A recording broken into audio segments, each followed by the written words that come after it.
Hi, in this video tutorial we will explain to you how to get started with ArchFeature once you have got it installed. The installation instructions can be found on ArchFeature main website. ArchFeature runs with ArchStudio Perspective itself.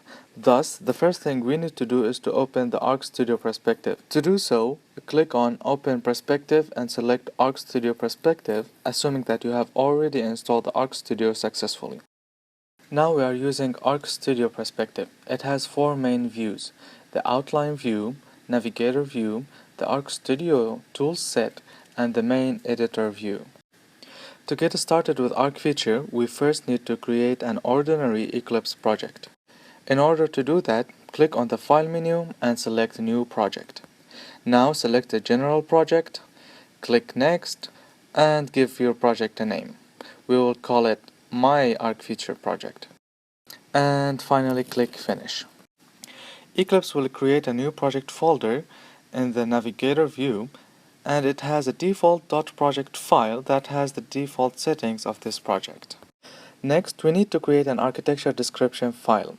To do so, we can easily click on the New Architecture Description File button here, or use the traditional Eclipse way by right-clicking on the project menu icon, open the new menu and select Other. Now, open the ArchStudio folder and select ArchStudio Architecture Description. Click Next. Now you have to select where do you want to install the new architecture description file under which project. We select our project, and now we have to give this architecture description a name and click Finish. We see that a new architecture description file is created under our project folder. Next, to model an architecture, we need to open our architecture description file with a tool called Archipelago. To do so, we right-click on the architecture description file, select Open With, and click on Archipelago. Now, we will create a new structure by clicking the Structures menu item and select New Structure.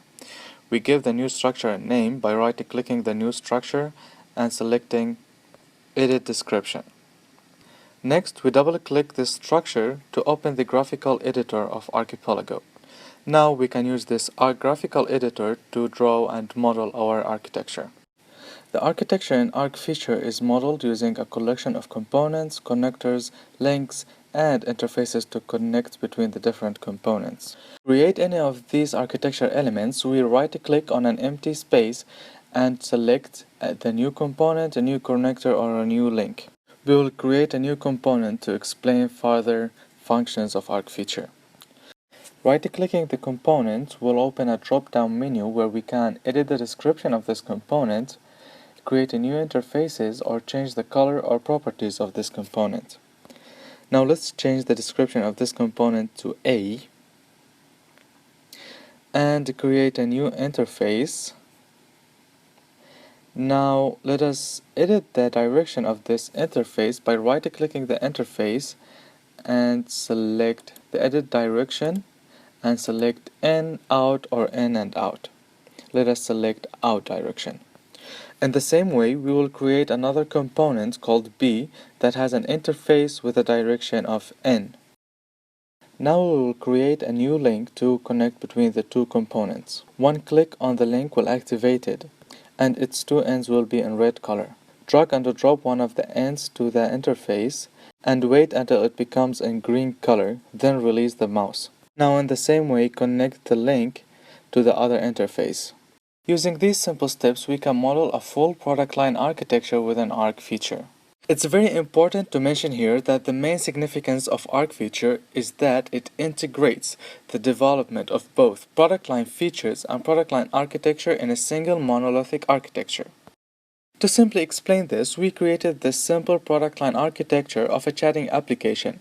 It consists of two core elements, the server and two clients, and it has two optional features, playing a game and sending images.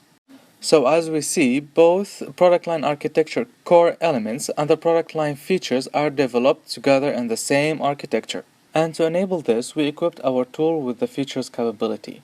Right-clicking the features menu item will enable us to create a new optional, alternative, or optional alternative features. To know more about these different kinds of features, please visit the ArchFeature website. So now let's create a new optional feature. Right-click this feature, select edit description to give this feature a name, say play game feature. After creating a feature, we can create a relationship between this feature and the architecture elements either automatically or manually. Basically, we use the manual way when we want to create a relationship between an existing feature and an existing component or an architecture element. In our example here, we will use the manual way to create a relationship between the play game feature and the play game component. To do so, we first double-click the feature to activate it, and then right-click the Play Game component and select Add to Current Feature. On the other hand, the automatic way is very useful when we want to create new features and new architecture elements.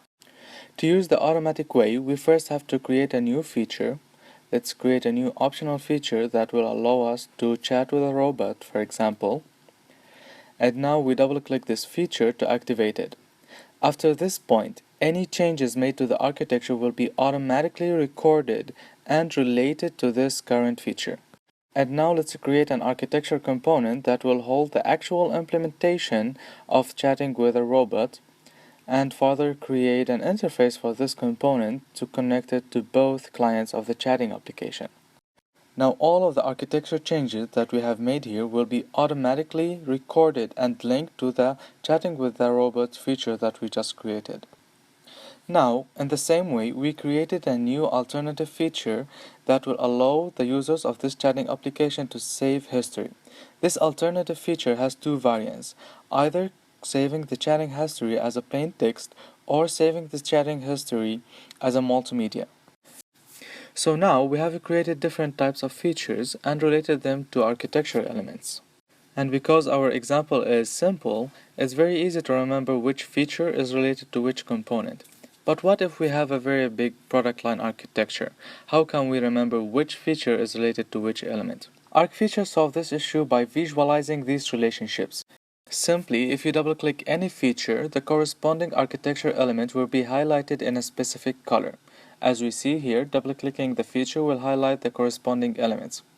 Of course, changing this color is also supported with ArchFeature by right-clicking the feature and selecting Change Color.